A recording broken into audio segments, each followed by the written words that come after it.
Holidays-nale, adu namma GT Holidays da. GT Holidays, South India's #1 travel brand. You know you are special when you're with GT Holidays. இந்த ஊடகங்கள்லாம் இன்னைக்கு விடுதலை சிறுத்தைகள் பேசுறாங்க, தலைவர் எழுச்சி தமிழர் பேசுறாங்கன்னா அதுக்கு காரணம் ஒற்றை ஆளுநருடைய பேச்சின் காரணமா தான் இன்னைக்கு விசிக மிகப்பெரிய பேசுறதா இருக்கு. இதுக்கு முன்னாடி நாங்க பேசியிருக்கோம்ல, நீங்க ஊடகங்களை எடுத்து பாருங்க. இதுக்கு ஆதவர்ஜன் வந்ததுக்கு அப்புறம் நாங்க பேசுறோமா, பேசும் பொருளா இருக்கமா? கிடையாது. இல்ல, விசிக என்றைக்குமே பேசும் பொருள் தான். விடுதலை சிறுத்தை ஆதவர்ஜனுடைய பேச்சு தான் ஒரு லைம்லைட்டுக்கு கொண்டு வந்திருக்கு. கிடையாது. ஒரு விஷயம் என்னன்னா, அவர் ஒரு விளையாட்டு வீரர், ஒரு பெரும் பணக்காரர், கோடீஸ்வரர். அப்போ ஊடகங்கள் அது பெருசா தான் ஆக்கும். என்னை மாதிரி கஞ்சிக்கலான ஊடகம் பெருசாக்குமா? விடுதலை சிறுத்தை கட்சியில தலைவர் எழுச்சி தமிழர் அவரை தாண்டி யாரும் பேசக்கூடாது, கருத்து சொல்லக்கூடாது. விசிக ஜனநாயகம் மிக்க அமைப்புன்னு தலைவர் சொல்றாரு. தலைவர் தவிர வேற யாரும் பேசக்கூடாதுங்கிறது சர்வாதிகாரமா இருக்கு. சர்வாதிகாரம் கிடையாதுங்க. நீங்க என்ன பேசன்னு இருக்குல்ல. தாவேக்கான தலைவர் விஜய் அவர்கள் திமுக டார்கெட் பண்றாரு. திமுகவை டார்கெட் பண்ணும்போது நீங்க அந்த இடத்துல உட்கார்ந்து எப்படி உட்காரலாம்? நீங்க கட்சியினுடைய துணை பொதுச்செயலாளர், நீங்க உட்காரலாமா? வாய்ஸ் ஆஃப் காமன் நிறுவனரா தானே போய் அந்த நிகழ்ச்சியில உட்கார்ந்திருக்காரு. நீங்க வாய்ஸ் ஆஃப் காமன் நிறுவனர்னா அங்க என்ன நீங்க பேசணும்? உங்களை போன்ற நான் தலித் அல்லாதவர் கட்சிக்குள்ள வரவேற்கிறோம். நாங்க மறுக்கல். நீங்களா வாங்க. நீங்களா வந்தா இந்த இயக்கம் பொது உடைமை இயக்கமா மாறும், ஒரு பொதுவான இயக்கம் மாறும், கட்சியா மாறும். ஆகையால் நீங்க வந்தவர்கள் பூரா உங்களுடைய சுயநலத்துக்காக வரக்கூடாது. ஆதவர்ஜனாவுக்கு சுயநலம் இருக்குங்க. என்ன சுயநலம் இருந்திருக்கு அவருக்கு? ஏங்க, அவர் அதிகாரத்து சுயநலம் தாங்க. தொடர்ச்சியா ஆதவர்ஜனா ஏன் வரம்பு மீறிக்கிட்டே இருக்காரு கட்சியை பொறுத்த வரைக்கும்? இல்ல, ஒரு விஷயம் என்னன்னா, என்னை பொறுத்தளவுக்கு நான் அவர் எப்படி பாக்குறேன்னா, அவர் ஒரு அஜெண்டாவோட வேலை செய்யணும். கொஞ்சமா திமுக கூட்டணி உடைக்கணுங்கிற அஜெண்டா தான். ஆதவர்ஜனா இப்ப எங்க போறாரு? விஜய் கட்சிக்கா? அவர் எங்க போறாரு நமக்கு என்ன தெரியும். அவர் எங்க போனாலும் வாழ்த்துக்கள். ஆதரணியர்களுக்கு அன்பு வணக்கம். இன்று நம்மோடு விசிகாவின் இளைஞரணி மாநில துணை பொதுச் செயலாளர் திருமிகு மாலின் அவர்கள் இணைந்துள்ளார். வணக்கம் மாலின் சார். வணக்கம். கடந்த ஒரு வார காலமாக விசிகா தான் தமிழக ஊடகங்கள்ல ஒரு மிகப்பெரிய ஒரு பேசுபொருளாக இருக்கீங்க. அதற்கு அந்த பேசுபொருளாவதற்கு மிக முக்கியமான காரணம் ஆதவர்ஜனா விஜய். அந்த விகடன் மேடையில ஒரு பேசிய பேச்சு ஒரு மிகப்பெரிய ஒரு சர்ச்சையை உண்டாக்கியது. அந்த சர்ச்சை என்பது ஆதவர்ஜனா இடைநீக்கம் முதல்வர் சந்திப்பு வரைக்கும் போயிருக்கு. கட்சி என்ன மனநிலையில் தற்போது இருக்கிறது? குறிப்பாக அந்த மது ஒழிப்பு மாநாட்டில் பார்க்கும்போது ஆதவர்ஜனாவை விசிக தொண்டர்கள் கொண்டாடினாங்க. நான் அதை கண்கூடா பார்த்தேன். ஆதவர்ஜனா கால் வருது, சுத்தி விசிக தொண்டர்கள் சூழ்ந்துக்கிட்டு அவ்வளவு ஆரவாரம், சந்தோஷம். தலைவரை எப்படி பார்த்தா அவ்வளவு சந்தோஷம் இருக்குமோ அதே மகிழ்ச்சியில அன்னைக்கு விசிக தொண்டர்கள் இருக்காங்க. இப்போ விசிக தொண்டருடைய மனநிலை என்னவா இருக்கு? விடுதலை சிறுத்தை கட்சியின் தலைவர் எழுச்சி தமிழர் அவர்கள் ஒரு நீண்ட நெடிய அரசியல் பயணத்தை தமிழ் சமூகத்திற்கும் தாழ்த்தப்பட்ட மக்களுக்கும் தொடர்ந்து செய்து கொண்டிருக்கிறார். யாருமே பேச முடியாத, எழுத முடியாத, இந்த சமூகத்தை பற்றி சிந்திக்க முடியாத நேரத்தில் 90 தொடக்கத்தில் விடுதலை சிறுத்தை என்ற இயக்கத்தை மதுரை மண்ணில் தொடங்கி இன்றைக்கு உலகம் ஃபுல்லா பரவி விரிவி கிடக்கிறது. இந்த ஊடகங்கள்லாம் இன்னைக்கு விடுதலை சிறுத்தைகள் பேசுறாங்க, தலைவர் எழுச்சி தமிழர் பேசுறாங்கன்னா அதுக்கு காரணம் ஒற்றை ஆளுநருடைய பேச்சின் காரணமா தான் இன்னைக்கு விசிக மிகப்பெரிய பேசுறதா இருக்கு. இதுக்கு முன்னாடி நாங்க பேசியிருக்கோம்ல, நீங்க ஊடகங்களை எடுத்து பாருங்க. இதுக்கு ஆதவர்ஜன் வந்ததுக்கு அப்புறம் நாங்க பேசுறோமா, பேசும் பொருளா இருக்கமா? கிடையாது. இல்ல, விசிக என்றைக்குமே பேசும் பொருள் தான். விடுதலை சிறுத்தை ஆதவர்ஜனுடைய பேச்சு தான் ஒரு லைம்லைட்டுக்கு கொண்டு வந்திருக்கு. கிடையாது. ஒரு விஷயம் என்னன்னா, அவர் ஒரு விளையாட்டு வீரர், வாய்ஸ் ஆஃப் காமன் சொல்லி ஒரு நிறுவனம் வச்சிருக்காரு, தேர்தல் வியூக நிறுவனம் வச்சிருக்காரு, ஒரு பெரும் பணக்காரர், கோடீஸ்வரர். அப்போ ஊடகங்கள் அது பெருசா தான் ஆக்கும். என்னை மாதிரி கஞ்சிக்கலான ஊடகம் பெருசாக்குமா? நான் பகிரமா கேட்கிறேன். வறுமையில இருந்து இந்த சமூகத்திற்காக, மக்களுக்காக, விடுதலைக்காக அர்ப்பணிப்போடு வந்தவன ஊடகங்கள் பேசுமா, எழுதுமா? நான் யாருன்னு ஊடகம் தெரியுமா? தமிழ்நாட்டு அரசியல் இன்னைக்கு ஒரு பெரிய ஒரு சட்டத்தை கொண்டு வந்தோம்னா அது எங்களுடைய வழக்கின் சட்டம் தான். கந்துவெட்டி சட்டங்கிறது தெரியுமா? அது எத்தனை தெரியுது? எத்தனை பேர் தெரியுது? இந்த தெரிஞ்சுதான் நான் உங்களுக்கு ஸ்பேஸ் கொடுத்து உட்கார வச்சு உங்களுடைய பிரச்சனையை நான் பேச வச்சிருக்கேன். ஆதன் தமிழ் நான் பேச வச்சிருக்கேன். அதிமுக ஆட்சியில் இருக்கும்போது 2002 கந்துவெட்டி சட்டம்னு ஒண்ணு கொண்டு வந்தது காரணமே எங்கள் வழக்கு தான். தெரியுதுங்களா? அப்படி ஒரு சட்டம் தமிழ்நாட்டில் இருக்கிறது யாருக்கு எத்தனை தெரியும்? மாலின தெரியும். புரியுதுங்களா? அது தெரிஞ்சதுனாலதான் தாமரை உங்களுக்கு மாலினுக்கு ஸ்பேஸ் கொடுத்திருக்கான். வெளியே எந்த ஊடகத்திலயும் நீங்க இதை பத்தி நீங்க பேசவே இல்லை. உங்களுக்கு ஸ்பேஸ் கொடுத்து பேச வச்சது தாமரை. நீங்க செஞ்ச கள்ள போராட்டம் எனக்கு தெரியும். 4 வருஷத்துக்கு முன்னாடி ஆதம் தமிழ் அந்த ஊடகத்துல பேசினா. ஏன் சொல்றேன்னா, அவர் ஒரு பெரும் பணக்காரர், விளையாட்டு வீரர், கோடீஸ்வரர், அகில இந்திய அளவுல, உலக அளவுல அவர் தொடர்புல இருக்காரு. அதான் ஊடகங்கள் பேசுது. நான் என்ன சொல்றேன், ஒரு விடுதலை சிறுத்தை கட்சியில தலைவர் எழுச்சி தமிழர் அவரை தாண்டி யாரும் பேசக்கூடாது, கருத்து சொல்லக்கூடாது. என்னுடைய பார்வை தான். தலைமை எடுக்கிற கருத்துக்கு விசிக வந்து ஜனநாயகம் மிக்க அமைப்புன்னு தலைவர் சொல்றாரு. தலைவர் தவிர வேற யாரும் பேசக்கூடாதுங்கிறது சர்வாதிகாரமா இருக்கே. சர்வாதிகாரம் கிடையாதுங்க. நீங்க என்ன பேசன்னு இருக்குல்ல, தலைமை ஒண்ணு சொல்லும் போது நீங்க பேசக்கூடாதுன்னு தலைமை சொல்லுது. தலைவர் எழுச்சி தமிழர் அவர்கள் தொடர்ந்து 5 மாத காலமாக ஆதவன் அர்ஜுன் அவர்களுக்கு நீங்க மேடைகளில் பேசும்போது கூட்டணி கட்சிகள் இருக்கும், கூட்டணி கட்சியை விமர்சனம் பண்ணாம நாசுக்கா பேசுங்க, பொது இடங்களை கூட்டணி கட்சியுடைய நெருக்கடி கொடுக்காதீங்க அப்படின்னு சொல்லிதான் அனுப்பிடுறாரு. புரியுதா உங்களுக்கு? சொல்லி சொல்லி சொல்லி சொல்லி அவர் மீறிக்கிட்டே இருந்தா என்ன செய்ய முடியும்? விஜயுடைய மேடைக்கு விகடனுடைய மேடைக்கு ஒரு போறாருங்க. அந்த அந்த புரட்சி அம்பேத்கருடைய அந்த புத்தக வெளியீடுங்கிறது, அம்பேத்கர் எல்லோருக்குமான தலைவர்ங்கிற புத்தகத்தை யார் தொகுத்தது? Voice of common. Voice of common தானே. வாய்ஸ் ஆஃப் காமனுடைய நிறுவனர் எங்க இருக்காரு? எந்த கட்சியில இருக்காரு? விசிகாவில் இருக்காரு. விசிகா இருக்காருல. விகடன் பதிப்பகத்துடைய வேலை பதிப்பகம் பண்ணதுதான், புத்தகத்தை பிரிண்ட் போட்டது, இதுதான் வேலை, அவங்க வேலை. அவங்க விகடனும் கான்ட்ரிபியூட் பண்ணிருக்காங்க. விகடனுடைய பல பத்திரிகையாளர்களை சேர்ந்து உழைப்புல உருவாகி இருக்கு. விகடனும் வாய்ஸ் ஆஃப் காமனும் சேர்ந்து உருவாகி இருக்காங்க. அப்ப நீங்க ஒரு புதிதாக ஒருத்தர் கட்சி ஆரம்பிச்சிருக்காரு, அவரு விடுதலை சிறுத்தை கூட்டணி கட்சியினுடைய முதன்மை கட்சியான திமுக கார்னர் பண்றாரு. நடிகர் விஜய் அவர்கள், தாவேக்கான தலைவர் விஜய் அவர்கள் திமுக டார்கெட் பண்றாரு. திமுகவை டார்கெட் பண்ணும்போது நீங்க அந்த இடத்துல உட்கார்ந்து எப்படி உட்காரலாம்? நீங்க கட்சியினுடைய துணை பொதுச்செயலாளர், நீங்க உட்காரலாமா? வாய்ஸ் ஆஃப் காமன் நிறுவனர் தானே போய் அந்த நிகழ்ச்சியில உட்கார்ந்திருக்காரு. நீங்க வாய்ஸ் ஆஃப் காமன் நிறுவனர்னா அங்க என்ன நீங்க பேசணும்? விடுதலை சிறுத்தையின் தலைவருடைய சிதம்பரத்து பிரச்சாரத்துக்கு நான் போனேன், போகும்போது ஒரு தலித் பகுதியை தவிர மற்றையும் கூட்டு போலன்னு சொல்றீங்க, எப்படி சொல்லலாம்? உங்களுக்கு தெரியுமா? வன்னியர்கள் ஓட்டு போடாம அண்ணன் எழுச்சி தமிழர் வேட்பாளர் வெற்றி பெற முடியுமா? நிச்சயம் முடியாது. எல்லா சமூகம் ஓட்டு போட அந்த சாதி அந்த வார்த்தையை சொல்றாருங்க அவரு. தலித்துக்கள் இருக்க பகுதிகளுக்கு மட்டும்தான் திருமாவளவர்களை வந்து பிரச்சாரத்துக்கு அது தப்பு இல்ல. எவ்வளவு வன்னியர்கள் திமுகவிலும் சரி பிற கட்சியில இருக்க தமிழக வாழ்வு கட்சியில் இருக்க வன்னியர்கள் வீட்டுக்கு அண்ணன் போனாரு, எத்தனை பேர் வந்து வரவேற்றாங்க, அதெல்லாம் சொல்லணும்ல. நீ அதை வந்து அதை திமுக ஒரு உரசி பாக்குற வேலை செய்யக்கூடாதுல்ல. எதுக்கு திமுக ஆதரவு உரசி பார்க்கணும்? சீட்டு கொடுக்காத கோவமா? இல்ல, அப்படி கிடையாது. அது வந்து அவங்களுக்கும் இப்ப நீங்க ஊடகங்கள்லாம் அதான் பேசுது, திமுகக்குள்ள இருக்கிற சில நபர்களுக்கும் ஆதரவுன்னு பிரச்சனை ஒண்ணு. ரெண்டாவது, அவர் ஏற்கனவே திமுக கூட்டணி திமுகவுக்கும் கூட்டணிக்கும் 2021 சட்டமன்ற தேர்தலுக்கு அவருடைய நிறுவனம் வந்து வேலை பார்த்திருக்கு. ஆமா, வெற்றிக்கு வேலை பார்த்திருக்காங்க. அதுக்கான 2-3 அவங்களுடைய நிர்வாக சீரமைப்புல வேலை பார்த்திருக்காங்க. அப்பையெல்லாம் அவர் தெரியாது, அது மன்னர் பரம்பரையும் தெரியாது அவருக்கு. இப்பதான் தெரியுதுங்கிறீங்களா? ஆமா, இப்ப மட்டும் மன்னர் பரம்பரை தெரியுமா? அங்க இருந்தீங்க, அங்க வேலை பார்த்தீங்க, 3 வருஷம் தான் ஆட்சிக்கு வந்தாங்க. 3 வருஷத்துக்கு முன்னாடி மன்னர் பரம்பரை தெரியாது அவருக்கு. இது ஒண்ணு.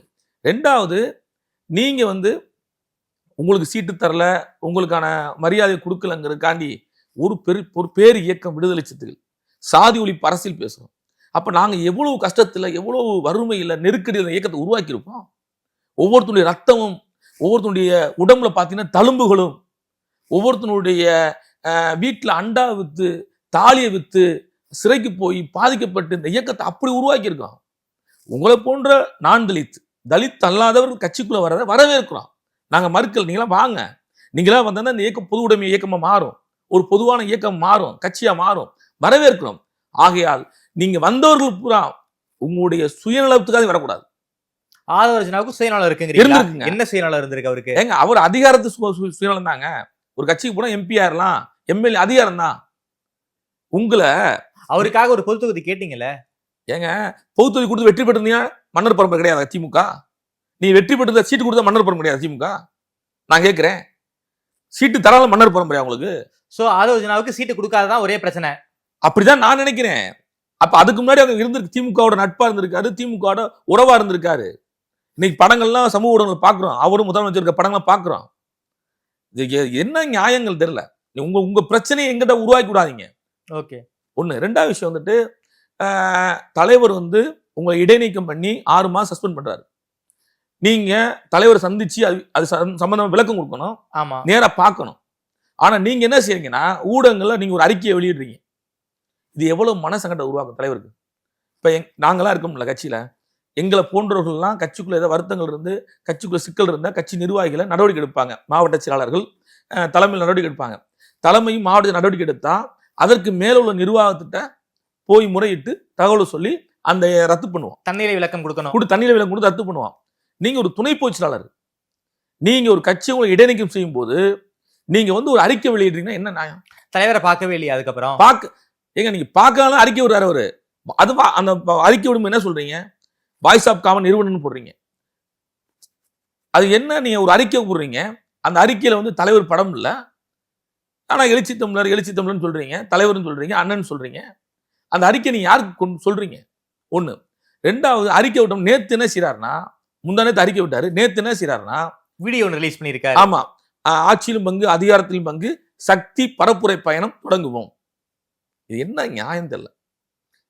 புரியுதா உங்களுக்கு? அந்த வீடியோக்குள்ள என்ன வருதுன்னா, இவர் தான் வந்து மாநாடு நடத்தினாரு, மது ஒழிப்பு மாநாடு நடத்தினாரு, அதே போல பாலமுனவர்கள் மாநாடு நடத்தினாரு, தேசம் காப்பும் மாநாடு நடத்தினாருன்னு வீடியோல வருது. நான் சொல்றேன், தேசம் காப்பும் பேரணி நடத்தணும்ல, உலகமே திரும்பி பார்த்துச்சு, டெல்லி அதிர்ந்தது தேசம் காப்பு பேரணி திருச்சியில.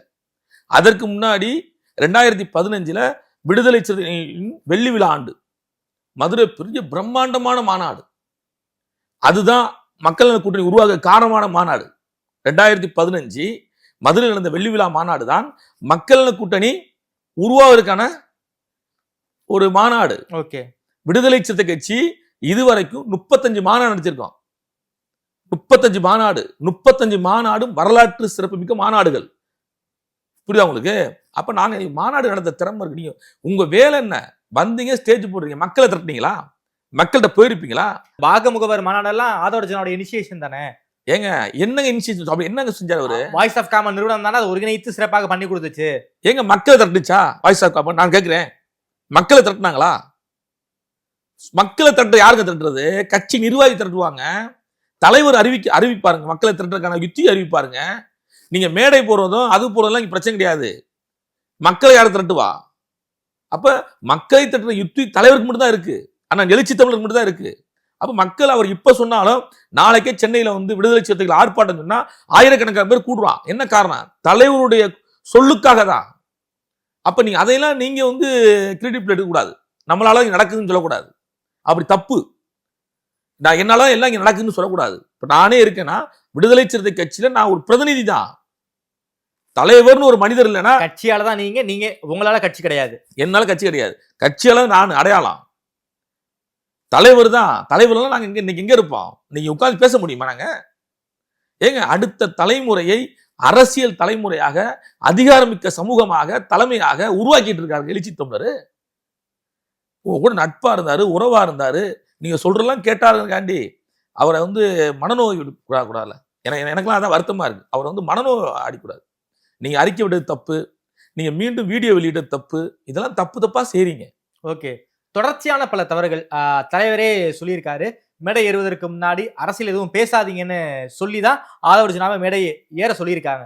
அப்படி இருக்கக்கூடிய சூழல்ல அரசியல் மிக தீவிரமா பேசியிருக்காரு, அதுவும் ஆளுங்கட்சி எதிர்த்து பேசியிருக்காரு, உங்க கூட்டணி கட்சி எதிர்த்து பேசியிருக்காரு. தொடர்ச்சியா ஆதவர்ஜனா ஏன் வரம்பு மீறிக்கிட்டே இருக்காரு கட்சியை பொறுத்த வரைக்கும்? இல்ல, ஒரு விஷயம் என்னன்னா, என்னை பொறுத்தளவுக்கு நான் அவர் எப்படி பாக்குறேன்னா, அவர் ஒரு அஜெண்டாவோட வேலை செய்யறாரு. கொஞ்சமா திமுக கூட்டணி உடைக்கணுங்கிற அஜெண்டா. அந்த அஜெண்டா அப்புறம் அவர் மேல ஒரு கூட்டணியில இருக்காங்க.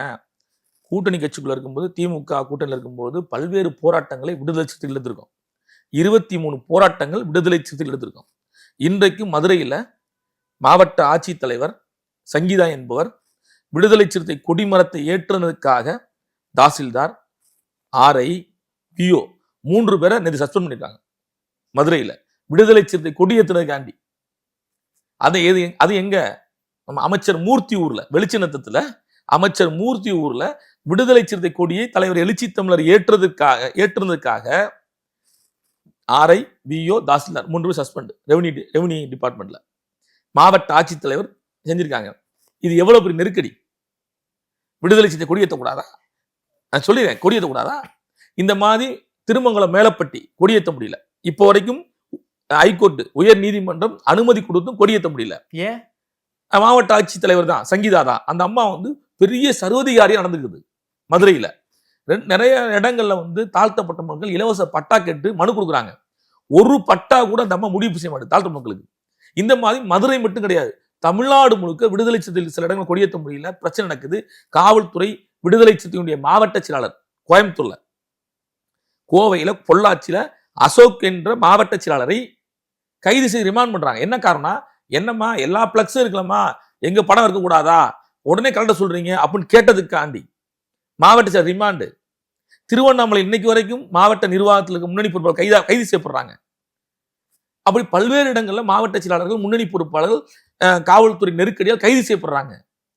இதையெல்லாம் எங்களுக்கு வலிக்குது, தலைவருக்கு தெரியும். இருந்தாலும் ஏன் பிரச்சனை பண்ண மாட்டேங்கிறீங்க திமுகவை? திமுக தலைமைக்கு சொல்லுகிறோம். திமுக தலைமை சில இடங்கள் சரி செய்கிறார்கள், சில இடங்கள்ல பிரச்சனை அவங்களே சும்மா முடிச்சு வைக்கிறாங்க. புரியுதுங்களா? நடக்குது இதெல்லாம். மதுரையில 45 அடி உயரத்துக்கு கொடிக்கம்பம் நட்டினா எப்படிங்க அனுமதி கொடுக்க முடியும்? என்ஓசி எல்லாம் வாங்கணும். என்ஓசி எல்லாம் வாங்காம நீ கொடிக்கம்பத்தை நட்டு கொடி ஏத்துனா மாவட்ட ஆட்சியர் நடவடிக்கை எடுக்க தான் பாப்பாங்க. ஐவேஸ்ல பாருங்க 100 அடியில கொடிமரம் இருக்கு எல்லா கட்சிக்கும். ஐவேஸ்ல பாருங்க 100 அடி கொடிமரம் இல்லையா எந்த ஐவேஸ்லயா? இல்ல எந்த ஊர்லயும் 50 அடி கொடிமரம் இல்லையா? விடுதலை சிறுத்தை கொடியேத்துல உங்களுக்கு பிரச்சனையா?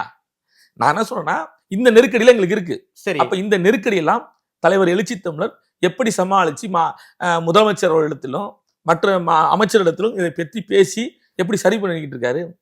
அதெல்லாம் நாங்க பொதுவில் தலைவர் பேச முடியுமா? அந்த நெருக்கடியெல்லாம் பேசினா என்ன ஆகும்? கூட்டணிகள் தர்ம சங்கடம் உருவாகும். ஆகையால் தர்ம சங்கடத்தை உருவாக்கக்கூடாதுன்னு சொல்லி சமாளிக்கும் திறனை தலைவர் தொண்டர்களுக்கும் மாவட்ட செயலாளர்களுக்கும் நிர்வாகத்தினருக்கும் சொல்லிக் கொடுக்குறாரு.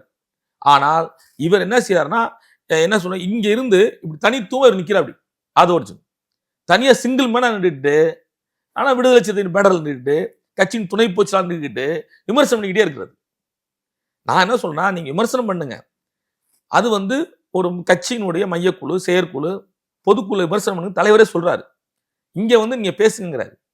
நீங்க இன்னொரு கட்சியினுடைய நிகழ்ச்சி, ஒரு பொது நிகழ்ச்சி, இன்னொரு கட்சி தலைவர் அவர் டார்கெட்டே திமுக தான், தாவேக்காக்கு டார்கெட்டே திமுக தான். அந்த மேடல் நீங்க போய் அந்த தொண்டர் உட்கார்ந்த இடத்துல நீங்க மன்னர் பரம்பரை அப்படின்னு நீ சொன்னீங்கன்னா என்ன? இன்னொன்னு என்னன்னா, நல்ல சாமியார் வேற கெட்ட சாமியார் வேற. காஞ்சி பெரியவர் நல்ல சாமியார், நீ விடுதலை சிறுத்தையோட துணை பொதுச்செயலாளருங்க, நீ காஞ்சி பெரியவர் நல்லவர் நீங்க எப்படி சொல்லலாம்? உங்க மனசுக்கு தோணா கூட நீங்க ஒரு பொது மேடையில அப்படி சொல்லக்கூடாதுல்ல. சனாதனத்துடைய மொத்த கூடாரம் அங்கதான் இருக்குன்னு நாங்க பேசிக்கிட்டு இருக்கோம். நீங்க அதை போய் காஞ்சி பெரியவர் நல்லவர் சொன்னீங்கன்னா என்ன நியாயம்? உங்களுக்கு ஒரு கடவுள் நம்பிக்கை இருக்கலாம், ஒரு தலைவர் மேல நம்பிக்கை இருக்கலாம், ஒரு பெரியவர் மேல நம்பிக்கை இருக்கலாம். அதுக்காக நீங்க போற போக்குல விடுதலை சிறுத்தையினுடைய கோட்பாட்டுக்கு நீங்க டிஸ்டர்ப் பண்ற மாதிரி இல்ல. தனிமை விளக்கம் கொடுக்கல, ஒரு அறிக்கையாவே தான் கொடுத்திருக்காரு. ஆதவர்ஜுனா இப்ப எங்க போறாரு? விஜய் கட்சிக்கா? அவர் எங்க போறாரு நமக்கு என்ன தெரியும்? அவர் எங்க போனாலும் வாழ்த்துக்கள். ஆனால் அவர் வயது கம்மியான வயதில் இந்த அரசியல் களத்தில் இவ்வளவு உணர்ச்சி சுப்பட்டு பேசக்கூடாது. ஏன்னா இன்றைக்கும் 50 வயதுக்கு மேல தான் அரசியல்வாதிகள் அத்தனை பேரும் முதிர்ச்சியோடு பேசுகிறார்கள், பக்குவத்தோடு நடமாடுகிறார்கள். ஏனென்றால் தமிழ்நாட்டு அரசியலில் பெரும் முதலாளிகள், இவரோட பெரும் முதலாளிகள், கல்லூரி நிறுவனங்கள் வச்சிருந்தவங்க, சாதி பலம் கொண்டவங்க, பெரிய சாதியுடைய பலம் கொண்டவங்கள், குறிப்பா பாட்டாளி மக்கள் கட்சி கூட சொல்லலாம், ராமதாசுடைய ஆளுமை வட மாவட்டங்கள்ல, அவர்களாம் இன்றைக்கு என்ன நிலைமையில் இருக்கார் என்பதை ஆதவன் அர்ஜுன் அவர்கள் பார்க்க வேண்டும். ஓகே, நான் அவருக்கு அறிவுரையாக சொல்றேன், இதை அவங்க எல்லாம் பாருங்க. ஒண்ணு. ரெண்டாவது, அமைப்பாய்த்துறை புத்தகத்தை படிங்க. தலைவர் எழுச்சி தமிழர் அவர்கள் அனைத்து தரப்பு கட்சிகளுக்கும் இயக்கங்களுக்கும் ஒரு புத்தகம் எழுதியிருக்காரு. அதை யார் வேணாலும் படிக்கலாம். அந்த புத்தகத்தை படிங்க. அந்த புத்தகத்துக்குள்ள படிச்சீங்கன்னா உங்களுக்கான சிக்கலுக்கான தீர்வு அந்த புத்தகத்துல இருக்கு. ஏனென்றால் இன்றைக்கு பெரும் பணக்காரர்கள், முதலாளிகள், சாதி பலம் கொண்டவர்களாம் கட்சி நடத்த முடியாத சூழலில் ஒரு எளிய குடும்பத்தில் பிறந்து இன்றைக்கு எந்த பின்புலம் இல்லாமல் தலைவர் எழுச்சி தமிழர் அவர்கள் வெளிச்சம் தொலைக்காட்சி என்று ஒரு தொலைக்காட்சி நடத்துகிறார். இன்றைக்கு சென்னையில் மைய இடங்களில் விடுதலை சிறுத்தை கட்சியின் அலுவலகங்கள் இருக்கு. தமிழ்நாட்டு அரசியலில் தலித் அரசியல் தலைவர்கள் சாதிக்க முடியாத ஒரு சாதனையை தலைவர் எழுச்சி தமிழர் சாதித்திருக்கிறார். இந்தியாவிலே எந்த தலித் இயக்கத்துடைய லீடர்ஷிப்பும் தொலைக்காட்சி நடத்த முடியல. மாயாவதி அம்மா இருந்தாங்க, ராம்விலாஸ் பாஸ்வான் இருந்தாங்க, யாரும் தொலைக்காட்சி நடத்தல. அத்வாலே இருந்தார், யாரும் தொலைக்காட்சி நடத்தல. இன்னைக்கு விடுதலை சிறுத்தை தொலைக்காட்சி நடத்துறோம், வெளிச்சம் என்ற பேரை தொலைக்காட்சியை. அப்படி ஒரு வலிமையான ஒரு ஆளுமை தலைவர் எழுச்சி தமிழர். அவருடைய நன்மதிப்பை சிதைக்கின்ற விதமாக நீங்க நடந்து கூடாங்களா என்னுடைய அறிவுரை. ஓகே, திமுக அழுத்தம் கொடுத்தாங்களா ஆதவர்ஜுனாவை நீக்க சொல்லி? திமுக தலைமையில இருந்தோ இல்ல 2ஆம் கட்ட தலைவரோ விசிகா நோக்கி எதுவும் அழுத்தம் வந்தா? அதை இல்லைன்னு தான் சொல்லுவீங்க, ஆனால் அழுத்தம் வராம இல்லைன்னா சொல்றேன், இல்லைன்னா சொல்ல மாட்டேன். அழுத்தம் இருந்துச்சு. இருங்க நான் இல்லைன்னு சொல்லிட்டு புரிஞ்சுக்கங்க. விடுதலை சிறுத்தை கட்சிக்குள் இவர் பேசுகின்ற பேசி தப்புங்கிறது நான் சொல்றேன். இப்ப அவர் பேசுற பேசி தப்புங்கிறோம். நீங்க ஆட்சியிலும் பங்கு அதிகாரத்திலும் பங்கு கேட்டீங்க, ரைட், ஓகே, அது தேவை. விடுதலை சிறுத்தை கோட்பாடு ஒரு தத்துவார்த்த ரீதியான அரசியலை முன்னெடுக்கும் போது இந்த கோட்பாடு வெளியே வந்தா ஆகும், ரைட், வரவேற்கிறோம். அதை நாங்க வரவேற்கிறோம். ஆட்சியிலும் பங்கு அதிகாரத்தில் பங்குன்ற அந்த கோஷத்தை, அந்த முழக்கத்தை, அந்த தத்துவத்தை நாங்க வரவேற்கிறோம். அதுதானே அண்ணன் தொடர்ந்து பேசிட்டு இருக்காரு, ரைட், ஓகே, அதுல மாற்று கருத்து இல்லை. ஆனால் நீங்க தொடர்ந்து திமுக டார்கெட் பண்றீங்கல்ல, அதுதான் தப்புங்கிறோம். ஓகே. ரெண்டாவது விஷயம் நீங்க அண்ணன் தலைவர்கிட்ட கேட்டு நீங்க பேசணும். தன்னிச்சையா பேசுறாரு ஆதவர்ஜுன். தன்னிச்சையா முடிவு எடுக்கிறீங்க. அப்ப தன்னிச்சையான முடிவு யாரை பாதிக்குன்னா உங்களை பாதிக்காது. உங்களுக்கு அதனால எந்த பிரச்சனையும் கிடையாது. நாங்கெல்லாம் விடுதலை சிறுத்தைகள்லாம் எளிய முதல் தலைமுறை அரசியல்வாதிங்க. விடுதலை சிறுத்தை கட்சியில் இருக்கின்ற கட்சியினுடைய முன்னணி பொறுப்பாளர்களோ, இரண்டாம் கட்ட தலைவர்களோ, இல்ல கடைசியில் இருக்க ஒரு முகாம் செயலாளர் முதற்கொண்டும் முதல் தலைமுறை அரசியல்வாதிக. எங்க அப்பா ஓட்டு போட்டான், எங்க தாத்தா ஓட்டு போட்டான், எங்க அம்மா ஓட்டு போட்டிருக்கு, எங்க பாட்டி ஓட்டு போட்டிருக்கு. நான் தான் இன்றைக்கு விடுதலை சிறுத்தை கட்சியுடைய மண்டல செயலாளர், நான் தான் இளைஞரணி மாநில துணை செயலாளர், நான் தான் இன்னைக்கு மாவட்ட செயலாளர் மாறிக்கிட்டு இருக்கோம். எங்க வழி உங்களுக்கு தெரியுமா? நாங்க எப்படி இந்த கஷ்டப்பட்டு இந்த சமூகத்தை உடைய அரசியலை மாற்றி அமைக்க வந்தோம் தெரியுமா? நீங்க போற போல கருத்தை சொல்லிட்டு நீங்க போயிருங்க. அந்த நெருக்கடி எங்களுக்கு எவ்வளவு வலிக்கும். திமுக நெருக்கடி கொடுத்திருக்காங்களா? திமுக நான் ஒண்ணு சொல்றேங்க, திமுக அழுத்தத்துக்குலாம் அண்ணன் செவிச்சேக்க மாட்டாங்க. கட்சிக்குள்ளேயே ஒரு அழுத்தம் இருக்கு. இரண்டாம் கட்ட தலைவர்கள் மத்தியில ஒரு அழுத்தம் இருக்கா? நீக்க சொல்லி இல்லங்க. நீங்க இரண்டாம் கட்ட தலைவர் அழுத்தம் அப்படி சொல்லுங்க. விஷயம்னா இரண்டாம் கட்ட தலைவர்கள் கருத்து சொன்னா கூட அண்ணன் தான் முடிவு செய்வாரு, தலைவர் தான் முடிவு செய்வாரு. நீங்க மன்னர் பரம்பரவன் பேசுனது மட்டும் கிடையாது, நீங்க தொடர்ந்து பேசிருக்கீங்களா? புரியுதா உங்களுக்கு? மழை வெள்ளத்தால் பாதிக்கப்பட்ட மக்களுக்கு நிவாரணம் கொடுத்துட்டு இருக்கு அரசு. அதை வரவேற்று தலைவர் அறிக்கை கொடுக்குறாரு. அண்ணன் எழுச்சி தமிழ் அறிக்கை கொடுக்குறாரு. புயல் பாதிக்கப்பட்ட மக்களுக்கு வெள்ளத்தை நிவாரணம் அரசு கொடுத்துட்டு இருக்கு, இன்னும் கூடுதலாக கவனம் செலுத்தணும்னு சொல்லி அறிக்கை கொடுக்குறாரு. நீங்க என்ன அறிக்கை கொடுக்குறீங்க? இடைத்தரலில் தீவிரம் காட்டுவது போல் அமைச்சர்கள் மழை வெள்ளத்தால் பாதிக்கப்பட்ட பகுதிக்கும் தீவிரம் காட்ட வேண்டும். அமைச்சர்கள் யாரையும் போல அப்படின்னு போடுறீங்க, ட்வீட் போடுறீங்க. இது என்னது? தலைவர் வரவேற்று சிறப்பா பண்ணிட்டு இருக்கான்னு அறிக்கை போறாரு, நீங்க இடைத்தரல் மாதிரி சொல்றீங்க, தீவிரம் காட்டணுங்கிறீங்க. அப்ப இது தேவையில்லாத. தலைவர் ஒரு அறிக்கை விடும்போது நீங்க இந்த அறிக்கை பார்த்துட்டு அமைதியா தான் இருக்கணும். அதனால அவர் உணர்ச்சிப்படுறாரு. அந்த உணர்ச்சிவசம் என்பது தேர்தல் அரசியல், தேர்தல் பொது அரசியல் மைய நீரோட்டத்துல அது தேவையில்லாதது. ஏனென்றால் தலைவர் எழுச்சி தமிழர் அவர்கள் இன்றைக்கு இந்த 25 ஆண்டுகால தேர்தல் அரசியல்ல ரொம்ப நுணுக்கமா ஐயா மூப்பனார்ட்ட இருந்து, அம்மா ஜெயலலிதா இருந்து, தலைவர் கலைஞர்கிட்ட இருந்து, இன்றைக்கு முதலமைச்சர் தளபதி அவர்கள் வரைக்கும் தொடர்ந்து பயணம் செய்கிறாருன்னா, அதே மாதிரி டெல்லியில சோனியா காந்தி அம்மா, மோடி, வாஜ்பாய் இப்படி எல்லாரையும் பார்த்து அரசியல் பண்றாங்க இந்தியாவிலன்னா அவருக்கு எவ்வளவு பெருந்தன்மை இருந்திருக்கணும், பொறுமை இருந்திருக்கணும். இன்றைக்கு அவரோட வந்த சமகாலத்துல அண்ணன் எழுச்சி தமிழோட சமகாலத்துல வந்த தலைவர்கள் இன்னைக்கு யாருமே அரசியல்ல பொதுவாள் கிடையாது. எல்லாம் ஏதோ ஒரு கட்சியில போய் சரண்டர் ஆயிட்டாங்க, கரைஞ்சு போயிட்டாங்க, காணாம போயிட்டாங்க. ஆனால் இன்றைக்கு எழுச்சி தமிழர் நிக்கிறார்னா அவர் எடுத்துக்கொண்டு கோட்பாட்டு அரசியல் தான் ஒழிய நிதானமான தெளிவான ஆளுமை தான் ஒழிய மற்றபடி எதுவும் இல்லை. ஒரு விஷயத்தை ஆழ்ந்து சிந்தித்தான் முடிவு செய்வாரு. அதற்கு பல்வேறு உதாரணம் சொல்லலாம். நீங்க ஒரு முழக்கம் எழுதுவாருங்க, பாதையில் குறுக்கிடும் தடை மீது அதிரடி பாய்ச்சலில் படைத்திடு வரலாறு அப்படி ஒரு முழக்கம். குறுக்கிடும் பல நூறு தடை மீது சிந்தும் குருதியில் படைத்திடு வரலாறு, இப்படி 2 முழக்கம் எழுதுவார். 2 முழக்கத்தை எழுதி ஆட்டோ ஓட்டுநர்கிட்ட காட்டுவார். ஆட்டோ நல்லா இருக்கா, எது சொல்லலான்னு. அது 2 முறை அழுத்தி படிக்கும் போது, அதை கேட்கும் போது, ஆனா இதை போடுன்னு சொன்னா அதை போடுவார் போஸ்டரா. அதுக்காண்டி ஒரு ஆட்டோ ஓட்டுநர், ஒரு கூட ஒரு படிக்காதவர் சொல்றலாம் அப்படி எது சிறப்பா இருக்கோ அதை பதிவு செய்வார். இன்றைக்கு அரசியல் ரீதியாக பல தலைவர்களுக்கு எடுத்துக்காட்டா இருக்காரு. அவர் சொல்கின்ற ஒவ்வொன்றுமே இங்க தத்துவம் அரசியல். தத்துவத்தின் முளைக்காத தனிநபர் தலைமை பாதை தடுமாறி திசை மாறி இலக்கும் தன் வலிமை என்றாரு. நம்ம விஜயகாந்த பாக்குறோம், பெரும் மக்கள் கூட்டம், தேமுதிக ஒரு கட்சி, எதிர்கட்சி தலைவர் வந்தாரு. இன்னைக்கு அந்த கட்சியே செதஞ்சு போச்சுல. என்ன காரணம்? தத்துவம் இல்ல. தத்துவத்தின் முளைக்காத தனிநபர் தலைமை பாதை தடுமாறி திசை மாறி இலக்கும் தன் வலிமை. இன்னைக்கு கம்யூனிஸ்ட் கட்சியில ஆளுன்னு சொல்றோம், இடதுசாரிகள் எங்கெல்லாம் இருக்காங்க தேடுன்னு சொல்றோம், எல்லாம் நக்கல் பண்றாங்க. ஆனா அந்த கட்சி நிக்கிற காரணம் என்ன? தத்துவம் தான், கோட்பாடு தான்.